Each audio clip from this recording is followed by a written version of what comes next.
자, 인사나로 소화하겠습니다. 안녕하세요. 네, 반갑습니다. 오늘 건축법 나무 파트 다 정리하고요. 그 다음에 주택법 한 중반부까지 나가도록 하겠습니다. 지난주에 우리가 194쪽까지 했고, 오늘은 195쪽 건축서부터 볼 차례죠. 맞죠? 자, 지난주 했던 것들 복습을 하셨는지 한번 확인치 한번 OX 문제 5문제만 드리고 수업을 진행해 나가도록 하죠. 지난주에 건축법상 지하층을 공부했습니다. 지하층의 정의와 관련해서 지하층이란 건축물의 바닥이 지표면 아래 있는 층으로서 그 바닥으로부터 지표면까지의 평균 높이가 해당 층 높이의 3분의 2 이상인 것을 말한다. 올까요? X일까요? 왜 틀렸을까요? 그렇죠. 2분의 1이죠. 맞습니다. 두 번째, 지난주에 건축법상 건축으로 용도 분류를 공부했는데요. 용도 분류가 총 29개로 분류되어 있었습니다. 그와 관련된 내용인데, 다가구 주택은 공동주택에 해당한다. O일까요? X일까요? X죠. 단독주택이죠. 맞습니다. 또 하나 드리죠. 지난주 우리가 건축법상 그 건축 행위를 공부했습니다.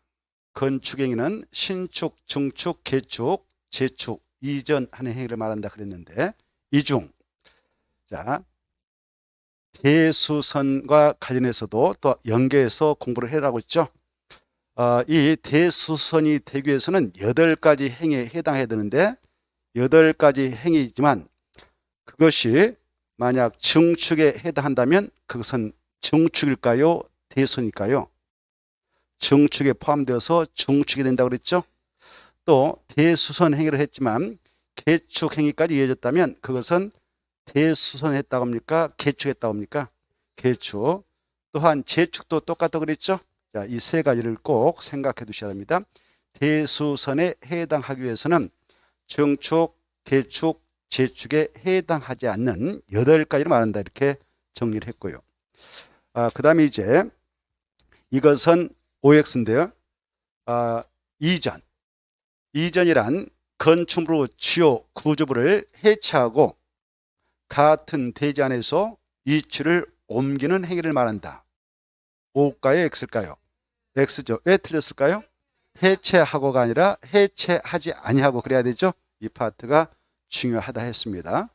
하나만 이제 드리고, 지난주 우리가 건축법상 건축허가 취소와 관련해서 공부했는데, 건축허가 취소와 관련해서 허가권자는 건축허가를 받은 자가 허가 받은 날부터 2년 이내 정당한 사유 없이 공사에 착수하지 아니하면 건축허가를 취소할 수 있다.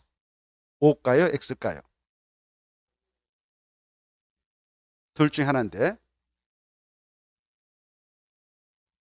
X죠? 할 수 있다가 아니라 하여야 한다. 필수적이다 그랬습니다. 그래서 틀렸죠. 이제 하나만 더. 지난주에 건축허가 제한과 허가받은 건축물로 착공 제한을 공부했는데요. 그때 OX입니다. 건축허가 제한 기간은 원칙적으로 2년 이내로 하되 이래 하여 2년 이내 범위에서 제한 기간을 연장할 수 있다. O일까요? X일까요? 왜? 그렇죠. 1년만 제한 기간을 연장할 수 있죠. 아주 중요하다고 그랬죠. 자, 그래서 틀렸습니다. 자, 그러면 오늘 195쪽부터 진행을 하겠는데, 제9절 건축선을 보도록 하죠. 이 건축선에서 키포인트는 195페이지 제일 밑에 하단부 건축선에 의한 건축 제한 1번과 2번, 이게 키포인트가 되죠. 건축물과 담장은 건축선의 수직면을 넘어서는 안 된다. 그때 건축물과 담장을 할 때 건자 앞에다가 지상에서 이렇게 써놓으세요. 지상에서 제일로 첫머리에다가. 그래, 어디에서는 건축물과 담장이 건축선 수직면을 넘어서 안 되는가? 지상. 역으로 해석하면 단서를 보세요. 어디는 그러하지 않다? 지표 아래 부분은 그러하지 아니하다. 그러하지 아니하다 그 말은 넘어도 된다, 넘어서 안 된다? 넘어도 된다. 이게 중요하죠. 지표 아래 부분은 넘어도 된다. 이렇게. 그 다음에 2번. 이 도로면을 기준으로 해서 높이 지상 몇 미터 이하의 창문 출입문은 열고 닫을 때 건축선 수직면을 넘지 아니한 구조를 해야 되는가? 4.5m. 이 수치 꼭 암기해야 돼요.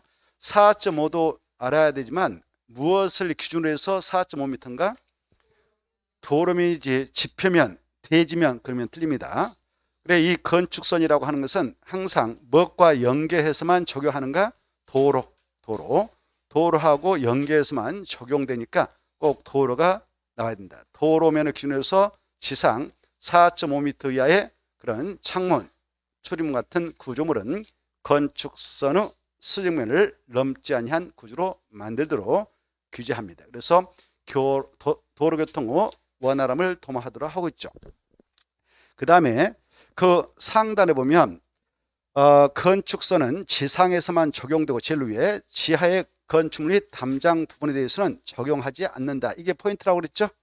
지상에서만 적용되지 제일 위에 보면 지하에서는 적용하지 않는다. 왜?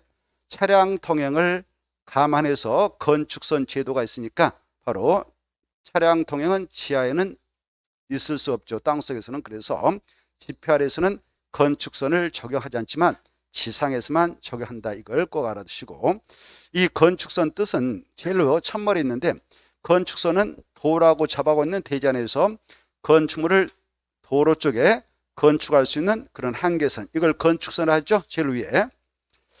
이러한 건축선은 박스 안에 들어가시고, 박스가 아니라 1번 원칙, 그 도로폭이 4m 이상인 소요 넓이 이상인 도로하고 대지가 접하고 있다면 건축선은 도로와 대지의 경계선 그 자체가 되죠. 그러나 2번 외해가 있죠. 소요 넓이는 몇 미터를 의미한다 그랬습니까? 4m를 의미한다라고 이해하고 계셔야 돼요. 그래, 4m가 못된 2m 같은 도로가 있다. 그때 양쪽에 건축물을 건축할 수 있는 대지가 접하고 있다. 그럴 때에는 건축물을 건축할 수 있는 한계선, 도로 쪽에 대지 안에다가 건축물을 건축할 수 있는 한계선인 건축선은 법에 의하여 강제로 대지 안에 후퇴해서 건축선이 확정되죠. 그때 도로 양쪽에 대지가 잡아오고 있다면 양쪽 대지 소지에게 공평하게 적용하기 위해서 무엇을 기준으로 해서 얼마만큼 대지 안쪽으로 강제로 후퇴시켜서 건축선이 확정되는가? 도로 중심선이다. 이게 중요하죠. 도로 중심선을 기점으로 해서 각각 대지 안쪽으로 얼마만큼 물러난 선이 건축선으로 확정되는가? 소요 넓이의 2분의 1. 소요 넓이만큼이 아니라 소요 넓이. 그러면 4m죠. 4m의 2분의 1. 그러면 얼마입니까? 2m죠. 2m만큼 각각 대지 안쪽으로 물러난 선, 후퇴한 선이 건축선으로 확정된다. 이렇게. 이런 건축선이 대지 안에 확정되면 그 건축선과 도로 사이에 있는 그 대지 면적은 전체 그 대지 면적 계산할 때 포함됩니까? 제외됩니까? 옆에 써놨는데 제외된다. 이게 중요해요. 보고 계신가요? 옆에 보고 계시죠? 자, 그리고 만약 한쪽에만 건축물을 건축할 수 있는 대지가 잡아오고 있고 그 도로가 소요 넓이에 몸치는 그런 도로다. 3m짜리가 있고요. 도로폭. 그 한쪽에는 건축물을 건축할 수 있는 대지, 한쪽에는 경사지라든가 아니면 하천이라든가 아니면 철도, 선로부지가 있다. 이랬을 때에는 어디를 기준으로 해서 대지 안쪽으로 건축선이 후퇴되어서 확정되는가? 경사지 쪽에 있는 도로 경계선. 알죠? 그래. 경사지 쪽에 있는 도로 경계선을 기점으로 해서 대지 안쪽으로 얼마만큼 물러난 선이 건축선으로 확정되는가? 소요 넓이. 그 말. 소요 넓이는 4m를 의미한다고 그랬죠?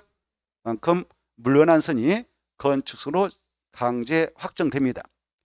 그때 그 건축선과 도로 사이에 있는 대지 부분은 전체 대지 면적 계산할 때 포함한다, 제한다? 제한다 그랬죠? 자, 그 다음에 이제 밑에 이 특별자치시장, 특별자치도지사, 시장군수, 자치구청장, 이자들이 자기 관할 지역에 있는 도시역에 있다. 도시역에 있는 땅이 있다. 도시역이란 말 중요해요. 도시역에서 도로 경계선을 기점으로 해서 대지 안쪽으로 얼마만큼 후퇴시켜서 건축선을 지정 고시해서 시가지를 정비해 나가도록 그런 권한을 건축법에서 주고 있는가? 4m까지. 무슨 지역에서만 이렇게 할 수 있는가? 도시역에서만. 비도시역에서는 할 수 없습니다. 그때 도시역은 주거적, 상업적, 공업적, 녹적을 다 포함하는 용어죠. 그래서 주거적, 상업적, 공업적, 녹지지역에서만 4m까지 대지 안에 건축선을 후퇴시켜서 지정 고시할 수 있다. 이거 받으십시오. 비도시가 안 됩니다. 그때 건축선과 도로 사이에 있는 대지 부분은 전체 대지面계산할 때 포함될까요? 제외될까요? 그죠? 그때는 포함이 됩니다. 자, 그걸 꼭 받으시기 바랍니다. 그래서 이 건축선과 대지 면적 계산하는 방법까지 동시에 한번 체크를 해봤습니다. 이해가 되시나요? 이해가 안 되신 분만 손 들어보세요. 판서리에서 한번 그림으로 제시할 테니까 괜찮아요? 자, 그러면 통과하죠. 넘어가겠습니다.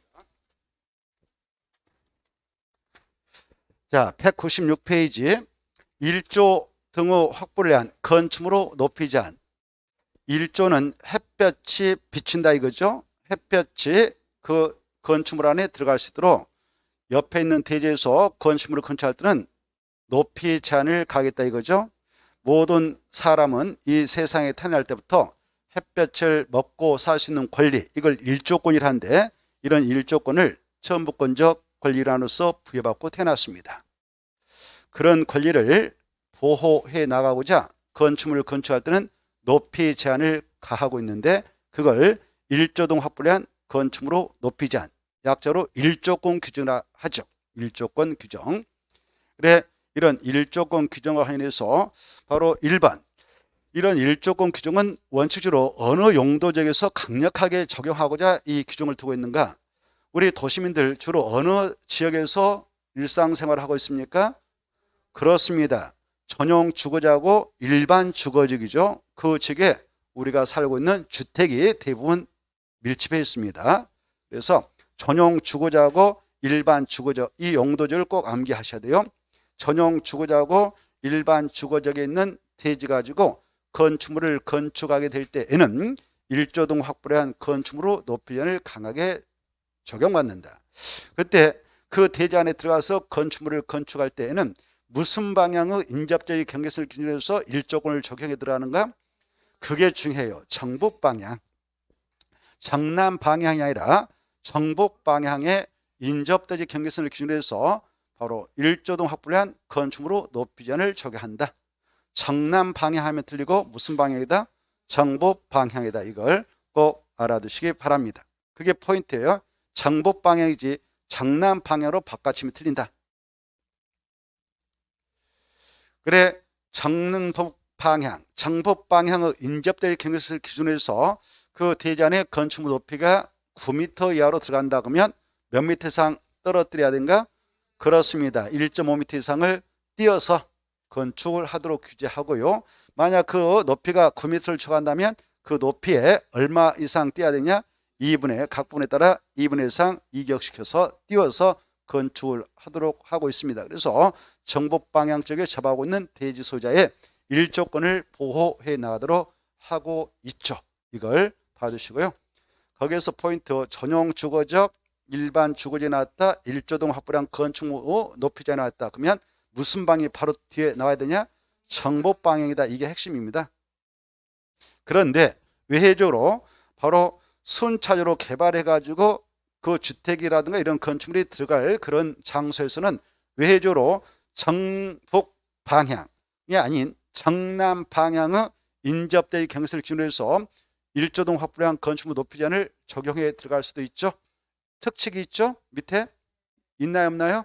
있죠. 그래, 순차적으로 개발해가지고 그 대지에 따라 건축물을 건축에 들어갈 수 있는 그런 장소로서 바로 꾸역꾸역 찌고찌고 딴지 이런 거 있다고 했죠. 보고 계셔요? 택지발유라든가 또 그 대지 조성 사업주라든가 뭐 정비구역, 도시발구역, 경제 자유구역, 그리고 뭐 국가산업단지, 일반산업 이런 단지들을 조성해서 택지를 공부한다.